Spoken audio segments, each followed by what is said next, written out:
नमस्कार दोस्तों, स्वागत है आपका अपने इस यूट्यूब चैनल पे। देखिए मित्रों, राजस्थान के किसान आंदोलन अपन पढ़ रहे थे। राजस्थान के किसान आंदोलन में सबसे पहले अपन ने पढ़ा है बिजोलिया का किसान आंदोलन, जो कि सबसे प्रसिद्ध आंदोलन है राजस्थान का। विश्व का एकमात्र ऐसा आंदोलन है जो कि सबसे लंबे समय तक चला था। 44 साल तक जो आंदोलन चला है उसका नाम है बिजोलिया का किसान आंदोलन।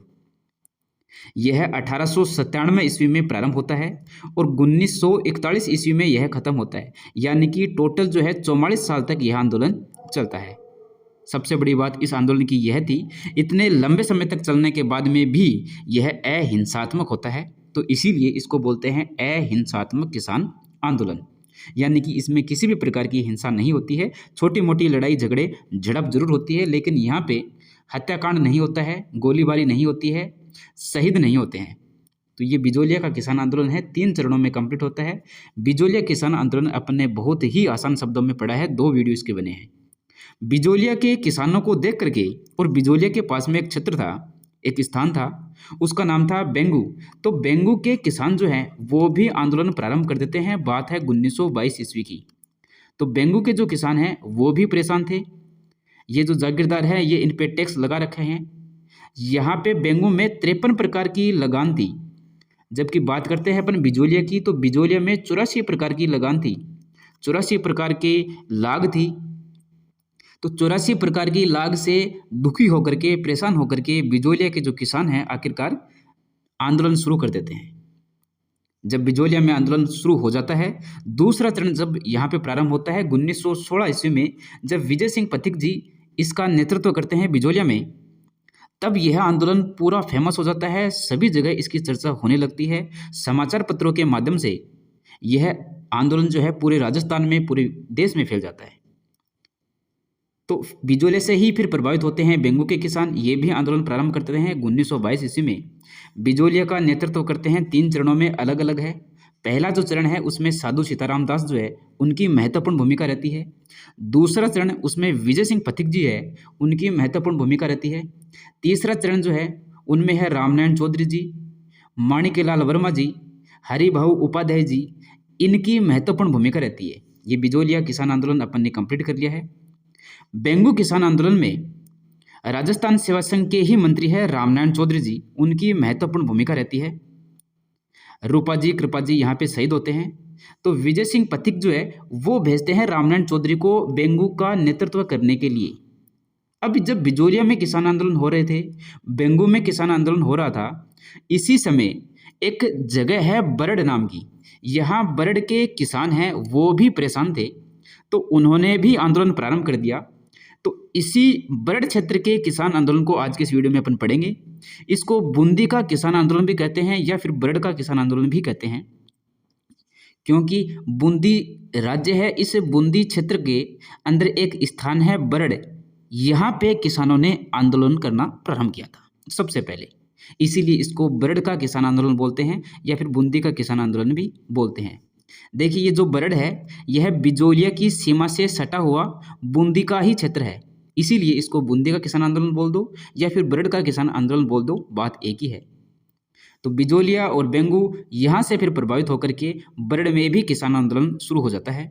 अब बरड़ में जो है गुर्जर जाति थी, गुर्जर जाति के किसानों ने यहाँ पे आंदोलन शुरू किया था। जबकि अपन ने पढ़ा था बिजोलिया में धाकड़ जाति के किसान थे, बेंगू में भी धाकड़ जाति के किसान थे, जबकि ध्यान में रखना है बरड़ के अंदर गुर्जर जाति के किसान थे। आंदोलन का क्या कारण था? देखिए बिजोलिया में आंदोलन हुए थे, 84 प्रकार की लाग लगी हुई थी यहाँ पे किसानों पे, इससे दुखी होकर के आंदोलन शुरू हुआ था। बेंगू में भी 53 प्रकार की टैक्स थी, 53 प्रकार की लगान थी, यहाँ से प्रभावित हुए, यहाँ से दुखी होकर के यहाँ पे आंदोलन शुरू होता है। बरड़ में जो किसान आंदोलन शुरू हुआ था उसके कारण थोड़े से अलग थे। यहाँ पे जबकि लाग थी, 25 प्रकार की लाग जरूर थी, यहाँ पे भू राजस्व में वृद्धि ये भी थी। जितने भी किसान आंदोलन हुए हैं उन सभी में ये प्रमुख कारण जरूर हैं। एक बेगार प्रथा भी प्रमुख कारण रही है, लेकिन बरड़ में किसान आंदोलन शुरू होने का जो प्रसिद्ध कारण है, जो प्रभावित किया था यहाँ के किसानों को, वो है भ्रष्टाचार का शासन। यहाँ के जो सरकारी अधिकारी थे, जो कर्मचारी थे, वो भ्रष्टाचार में लिप्त थे और इस भ्रष्टाचार के शासन से परेशान होकर के ये बरड़ के किसान आंदोलन करते हैं। तो ध्यान में रखना है कि बरड़ के जो किसान हैं वो आंदोलन करते हैं इस भ्रष्टाचार की वजह से। बाकी ये जो लगान है यहाँ से भी तो परेशान है, भू राजस्व में वृद्धि ये भी परेशान कर रखी है इनको। बेगार प्रथा, बेगार का मतलब होता है कि फ्री में काम करवा लेना, यानी कि किसी भी किसान से काम करवा लिया, काम करवाने के बाद में उसको उसका मेहताना जो है वो नहीं दिया जाता था, उसको बोलते हैं बेगार प्रथा। ये सभी कारण हैं इन किसान आंदोलन के शुरू होने के। लेकिन बरड़ के अंदर जो है सबसे ज़्यादा भ्रष्टाचार था, इस भ्रष्टाचार से परेशान होते हैं। तो भ्रष्टाचार से परेशान होते हैं, आंदोलन की शुरुआत करते हैं। ये गुर्जर जाति के जो लोग हैं ये बिजोलिया में विजय सिंह पथिक जी से मिलते हैं।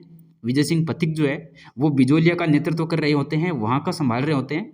तो वो राजस्थान सेवा संघ के एक सदस्य हैं जिनका नाम है नैनू राम शर्मा। इन नैनू राम शर्मा को यहाँ पे भेजते हैं। देखिए बेंगू के अंदर रामनारायण चौधरी को भेजते हैं विजय सिंह पथिक जी, और यहाँ पे बरड़ के अंदर जो है नैनू राम शर्मा इनको भेजा जाता है। ये राजस्थान सेवा संघ के कार्यकर्ता हैं। देखिए राजस्थान सेवा संघ के जो सदस्य हैं, जो कार्यकर्ता हैं, उनकी महत्वपूर्ण भूमिका रहती है इन किसान आंदोलन को संभालने की, इन किसान आंदोलन का नेतृत्व करने की। तो ध्यान में रखना है, बूंदी का जो किसान आंदोलन है इसका नेतृत्व करते हैं नैनू राम शर्मा। अप्रैल 1922 से बरड़ के किसानों ने आंदोलन शुरू कर दिया, और आंदोलन का नेतृत्व कौन कर रहे थे? पंडित नैनू राम शर्मा कर रहे थे। ये कौन है? राजस्थान सेवा संघ के ही कार्यकर्ता है। तो बूंदी का किसान आंदोलन नैनू राम शर्मा, सबसे महत्वपूर्ण बात यह है। अब जो पढ़ते हैं अपन, देखिए मई 1922 में लंबा खो है और निमाना, ये जगह का नाम है, स्थान का नाम है, गांव का नाम है, ये आपको ध्यान में रखना है। लंबा खो है और निमाना नामक गांव में किसानों ने सभा की। ये बात है मई 1922 की। अप्रैल 1922 में ये जो आपके बरड़ के किसान हैं ये आंदोलन शुरू कर देते हैं। मई 1922 में लंबा खो है और निमाना यहाँ पे किसानों की सभा होती है, और सभा के दौरान भंवर लाल, जिनको प्रज्ञा चक्षु कहा जाता है, इनको गिरफ्तार कर लिया जाता है। लेकिन यहाँ जो भीड़ थी इन किसानों की, इस भीड़ ने इनको आज़ाद करवा लिया था।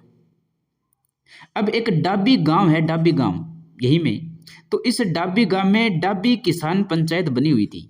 ये बनाई किसने थी? साधु सीताराम दास जी है, इन्होंने बनाई थी। गठनकर्ता कौन है डाबी किसान पंचायत के? साधु सीताराम दास जी है। ये साधु सीताराम दास जी वही है बिजोलिया वाले, जिन्होंने सबसे पहले बिजोलिया के अंदर बिजोलिया किसान आंदोलन को शुरू किया था।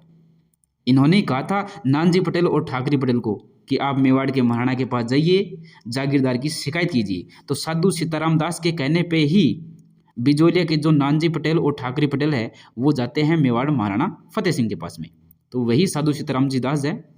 अब इनको अनुभव हो गया यहाँ पे कि किस प्रकार से जो है आंदोलन को शुरू करना चाहिए, किस प्रकार से आंदोलन को संभालना चाहिए। तो डाबी के अंदर डाबी किसान पंचायत का गठन करते हैं साधु सीताराम दास जी। अध्यक्ष बनाते हैं यहाँ पे हरला भड़क को, ये नाम ध्यान में रखना है, हरला भड़क। अब 2 अप्रैल 1923 में इसी डाबी गांव में एक हत्याकांड होता है। ये प्रसिद्ध है डाबी गांव हत्याकांड। डाबी गांव में किसानों की सभा हो रही थी। तो जब किसानों की सभा हो रही थी तो इसी सभा में यहाँ जो एक पुलिस अधिकारी है जिसका नाम है इकराम हुसैन, ये यहाँ पे पहुँच जाता है, और पहुँचने के बाद में गोलीबारी शुरू करवा देता है। तो इस गोलीबारी में नानक जी भील और देवीलाल जी गुर्जर, क्योंकि अपन को पता है कि बूंदी के अंदर गुर्जर जाति के किसान थे, इन्होंने आंदोलन शुरू किया था। तो देवीलाल जी गुर्जर और नानक जी भील ये शहीद हो जाते हैं। नानक जी भील इस सभा में इस दौरान झंडा गीत गा रहे थे। अब ध्यान में कैसे रखेंगे? ध्यान में ऐसे रखेंगे कि नाना जी कौन है? नाना जी बूंदी के लड्डू क्या कर रहे थे? बूंदी के लड्डू किसको चढ़ा रहे थे? देवी को चढ़ा रहे थे। नाना जी बूंदी के लड्डू देवी को चढ़ा रहे थे और हाथ में झंडा पकड़े हुए थे। तो नाना जी से ध्यान में रखना है कि नानक जी, बूंदी के लड्डू से ध्यान में रखना है कि बूंदी से ध्यान में रखना है बूंदी, देवी से ध्यान में रखना है देवीलाल गुर्जर, और हाथ में झंडा लेकर के यानी कि झंडा गीत गाते हुए ये शहीद हो जाते हैं। और जैसे ही शहीद होते हैं बोलते हैं एक राम एक राम एक राम, यानी कि इकराम हुसैन ने इन पे गोलियां चलवाई थी। तो ये डाबी गांव हत्याकांड है, यही पूछा जाता है बूंदी किसान आंदोलन में। सबसे प्रमुख जो है फैक्ट यही से पूछे जाते हैं, डाबी गांव हत्याकांड से। तो नाना जी बूंदी के लड्डू देवी को चढ़ा रहे थे, झंडा हाथ में लिए हुए थे और जैसे ही इनके गोली लगती है ये बोलते हैं इकराम इकराम इकराम। अभी डाबी गांव हत्याकांड जो है 2 अप्रैल 1923 को, ये आपके ध्यान में रह गया होगा। 2 बार बोलते हैं, इस प्रकार से ध्यान में रख लेना है। अब देखिए अपन पढ़ते हैं, नानक जी भील की याद में माणिक्यलाल वर्मा ने अर्जी नामक गीत गाया। ये माणिक्यलाल वर्मा वही है जिन्होंने बिजोलिया किसान आंदोलन के दौरान एक गीत गाया था पंचड़ा नाम का। देखिए गीत क्यों गाए जाते थे, ताकि जो किसान जो आंदोलन कर रहे हैं उनमें स्फूर्ति बने रहे, वो आंदोलन से जुड़े रहे, उनमें थकावट नहीं हो, इसलिए गीतों के माध्यम से उनको रोक करके रखा जाता था। तो माणिक्यलाल वर्मा ने फिर अर्जी नामक गीत बनाया और अर्जी नामक गीत गाया। ध्यान में रखना है, माणिक्यलाल वर्मा का अर्जी नामक गीत। 5 अक्टूबर 1936, देखिए 1923 में फिर यह आंदोलन जो है समाप्त हो जाता है। उसके बाद में अक्टूबर 1936 को वापस शुरू होता है। हिंडोली नामक स्थान पर गुर्जर मेणा किसानों ने मांग पत्र तैयार किया, वह इसे सरकार को दिया। सरकार ने मांगों पर ध्यान नहीं दिया। यह घटना है अक्टूबर 1936 की। हिंडोली नामक स्थान पे एक मंदिर है, उस मंदिर में ये सारे के सारे एकत्रित होते हैं, सरकार के लिए मांग पत्र बनाते हैं, सरकार को सौंपते हैं, लेकिन सरकार इनकी बात नहीं मानती है। सितंबर 1939 से भंवरलाल जमादार, ये नाम पूछे जाते हैं एग्जाम में, महत्वपूर्ण है। भंवरलाल जमादार, गोवर्धन जी और रामनिवास तंबोली, इनके नेतृत्व में किसानों ने लाखेरी नामक स्थान है, लाखेरी में और भी अगर डीपली क्वेश्चन आएगा तो लाखेरी में तोरण बावड़ी, इस जगह में ये किसान जो है सभा करते हैं इन लोगों के नेतृत्व में। बाद में जाकर के सरकार इनको कुछ करों में छूट देती है। 1945 तक आते आते यह आंदोलन जो है समाप्त होता है। 1922 में शुरू होता है, 1945 में यह समाप्त होता है। तो ये बूंदी का किसान आंदोलन है। इसे बरड़ का किसान आंदोलन भी कहते हैं, क्योंकि सबसे पहले बरड़ क्षेत्र के किसानों ने यहाँ पे आंदोलन शुरू किया था। तो बरड़ या बूंदी के किसान आंदोलन से अगर कोई भी क्वेश्चन पूछा जाएगा तो ये आशा रखी जाती है कि इस वीडियो से आपको आसानी से वो देखने को मिलेगा। तो आज के इस वीडियो में बस इतना ही। अब मिलते हैं अपन नेक्स्ट वीडियो में एक नए टॉपिक के साथ में। धन्यवाद।